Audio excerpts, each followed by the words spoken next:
নমস্কার বন্ধুরা, তোমরা সবাই কেমন আছো? আমার জীবনে তোমাদের অনেক অনেক ভালোবাসা। আজকে আমি তোমাদের সঙ্গে শেয়ার করব আমি কিভাবে কাতলা মাছের ঝাল রান্না করে থাকি। এখানে আমি কাতলা মাছ নিয়ে নিয়েছি প্রায় 15 টুকরো মতন, গাদা, পেটি আর লেজা সমেত। আর নিয়েছি পেঁয়াজ, কিছুটা পেঁয়াজ ডুমো করে কেটে রেখেছি, আর কিছুটা পেঁয়াজ একদম মিহি করে কুচিয়ে নিয়েছি। আর আছে গোটা গরম মশলা, আর প্রয়োজন মতো নিয়েছি আদা, কাঁচা পাকা লঙ্কা, রসুন আর টমেটোটা অবশ্যই বীজটা ফেলে নিয়েছি। আর রয়েছে এখানে টক দই।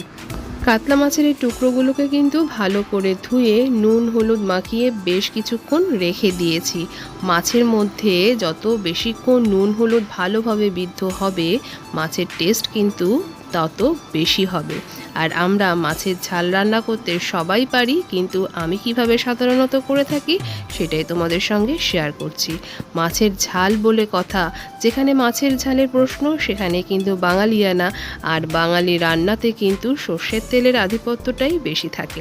তো চলো, কড়াইটা কিন্তু আমি গ্যাসে বসিয়ে ভালো করে গরম করে সর্ষের তেলও দিয়ে দিয়েছি। আর এবারে এক এক করে মাছগুলোকে আমি সুন্দর করে ভেজে নেব।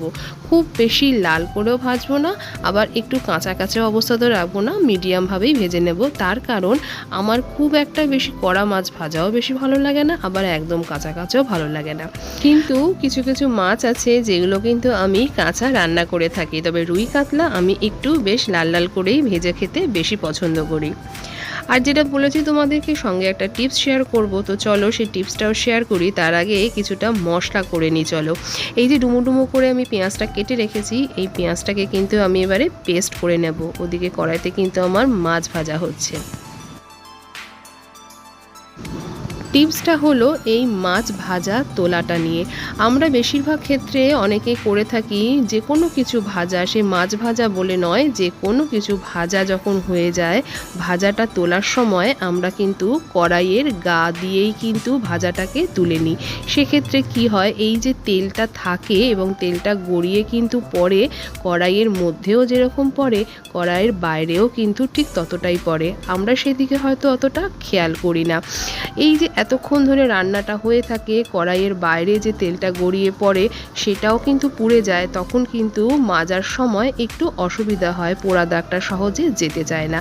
আর আমি কিন্তু দেখলে কিভাবে তুলি, যে কোনো কিছু ভাজা কড়াই থেকে ঠিক এরকমভাবেই কাত করে কাচিয়ে নিয়ে কিন্তু হাতা দিয়েই এরকমভাবে আমি তুলে থাকি। আমি কিন্তু কখনোই কড়াইয়ের গা বেয়ে চট করে কোনো ভাজা জিনিস তুলি না।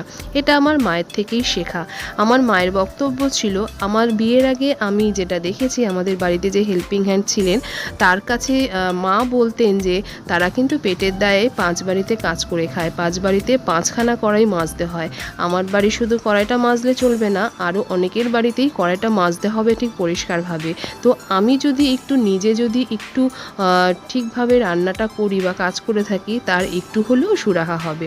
আর এই যে আমি যদি এরকম কাত করে না তুলে এরকম যদি আলকোচো করে আমরা যদি যে কোনো ভাজা তুলে থাকি, তাহলে কিন্তু কড়াইয়ের পেছন দিকটায় তেলটাও গড়িয়ে পড়বে না, আর তাতে করে পুড়বেও না, আর কড়াইটা মাজতেও কিন্তু অনেকটাই সুবিধা হবে। ঠিক এইভাবে আমি কিন্তু তুলে থাকি, ঠিক এইভাবের কথাটাই আমি বলছি। তাতে করে কি হয়, কড়াইয়ের পেছনে কিন্তু আর এই তেলটাও লেগে থাকে না এবং যথেষ্টই পরিষ্কার থাকে, আমাদের মাজতেও কিন্তু কষ্ট হয় না। শুধুমাত্র এইটি না, আমরা রান্না হয়ে যাওয়ার পরও আরও অন্য রান্না বসানোর সময় এই যে এরকমভাবে কাত করে ফেলবো না, আমরা কিন্তু জিনিসটাকে ঠিক এরকমভাবে নিয়ে হাতা দিয়ে জিনিসটাকে তুলে ফেলবো। তাতে করে কি, কড়াইয়ের পেছনে তেলটা একদমই যাবে না। শুধুমাত্র এই রান্নার ক্ষেত্রে নয়, কড়াইয়ের যে কোনো রান্নার ক্ষেত্রে কিন্তু একটা রান্না হয়ে যাওয়ার পর অন্য যে রান্নাতে আমি বসাবো, সেই সময় কড়াইটি যদি আমি ধুয়ে নিয়ে বসাই, কড়াইয়ের ভেতরটাও কিন্তু পড়ে না। ধুয়ে নিয়ে বসানো মানে এমন নয় যে সাবান দিয়ে মেজে ঘষেই বসাতে হবে, সামান্য একটু জল দিয়েও যদি ধুয়ে নিয়ে বসানো যায়, তাহলেও কিন্তু কড়াইয়ের ভেতরটা পরিষ্কার থাকে, তাহলে আমাদের মাজতে অনেকটাই কষ্ট হয় না। তো চলো, অনেক কিছু জ্ঞান দিয়ে দিলাম। আশা করি তোমাদের টিপসটা ভালো লাগলো। যদি ভালো লাগে তো কমেন্ট করে জানিও। মাছগুলো সমস্ত ভাজা হয়ে গেছে, আর ওই তেলের তেলের মধ্যে সামান্য একটু সর্ষের তেল দিয়ে গোটা গরম মশলা ফোড়ন দিয়ে এবারে আমি পেঁয়াজটা ভাজা বসিয়ে দিয়েছি। যেই পেঁয়াজটা কুচি কুচি করে কেটেছিলাম সেটাকে দিয়েছি, আর এর মধ্যে দিয়ে দিলাম সামান্য একটু নুন। তাতে করে কি হবে, পেঁয়াজটা আমার তাড়াতাড়ি নরমও হয়ে আসবে, আর নুনটা তো আমার পরে প্রয়োজন মতন লাগবেই, সেই নুনটাও দেওয়া হয়ে গেল। আর চলো, এদিকে আমার পেঁয়াজটা কিন্তু বেশ ভালো করে লাল লাল করে ভাজা হয়ে গেছে। যেহেতু একটু পাতলা করে কুচিয়েছি, ভাজা হতে কিন্তু কোনো দেরি হয়নি। আর পেঁয়াজটা যে ভালো মতন ভাজা হয়ে গেছে, আর যেই পেঁয়াজটা আমি পেস্ট করে রেখেছিলাম সেই পেঁয়াজ পেস্টটা কিন্তু এবারে আমি দিয়ে দেব। এর মধ্যে আমি পেঁয়াজ পেস্টটার মধ্যে আমি কিন্তু রসুন বা আদা একসঙ্গে দিয়ে বাটিনি। তার কারণ আমার যেন কোথাও মনে হয় পেঁয়াজের মধ্যে যে এক্সেস জলটা থাকে সেটা সমেত বাকি মশলাগুলো দিয়ে যদি আমি কষাতে যাই, সঠিক একটা ভালো স্বাদ আসে না। আর এদিকে দেখো, পেঁয়াজ পেস্টটা দেওয়ার পর ভালো করে কিন্তু আমি কষিয়ে নিয়েছি। পেঁয়াজের যে জলটা সমস্তটা শুষে গেছে, আর কিন্তু তেলটাও ভেসে এসেছে। এখন আমি এর মধ্যে দিয়ে দেব এই টমেটো, আদা, কাঁচা লঙ্কা, রসুন দিয়ে যেই মশলাটা আমি বেটে রেখেছিলাম। এই পর্যায়ে আমি এই মশলাটাকে এখন দিয়ে নিলাম। আর এখানে আমি এখন দিয়ে নেব প্রয়োজন মতন হলুদ গুঁড়ো, আর ঝালের জন্য এখানে কিন্তু আছে কাশ্মীরি লাল লঙ্কার গুঁড়ো আর লাল লঙ্কার গুঁড়ো। এবারে সমস্ত মশলাটি আমি ভালো করে কষাবো ততক্ষণ অবধি যতক্ষণ না মশলার থেকে জলটাকে ভালো মতন শুষে যাবে আর তেলটা বেরিয়ে আসবে। এটা আমরা সবাই জানি। আর এখানে এখন দিয়ে দেব সামান্য একটুখানি জল, ওই মিক্সি বাটি ধোয়া জলটা, যাতে করে মশলাটা পুড়ে না যায়। আর এই সময় কিন্তু আমার গ্যাসের আঁচটা একদম চড়া ফ্লেমে নেই, লো টু মিডিয়াম ফ্লেমেই আছে, না হলে কিন্তু মশলাটা ভালোভাবে কষা হবে না, শুধুমাত্র পুড়েই যাবে। আর চলো, এক্ষেত্রে ভালো মতন কিন্তু এবারে আমার মশলাটি কষে এসেছে, তেলটা বেরিয়ে এসেছে। আর আমি কিন্তু এখন এর মধ্যে দিয়ে দেব টক দই। টক দইটাকে ভালো করে ফেটিয়ে নিয়েছি। টক দইটা দেওয়ার সময় গ্যাসের ফ্লেমটা অবশ্যই লোতে রাখতে হবে। তো চলো, এবারে টক দই দিয়েও মশলাটা ভালো করে কষিয়ে নেব।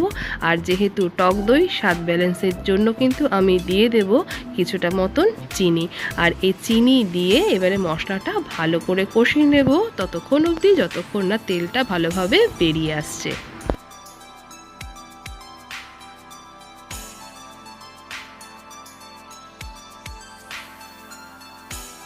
মশলা থেকে তেলটা কিন্তু ভালো মতন ছেড়ে এসেছে, তার মানে কিন্তু আমার মশলা কষানো একদম হয়ে গেছে। এই পর্যায়ে আমি দিয়ে দেব জল প্রয়োজন মতন।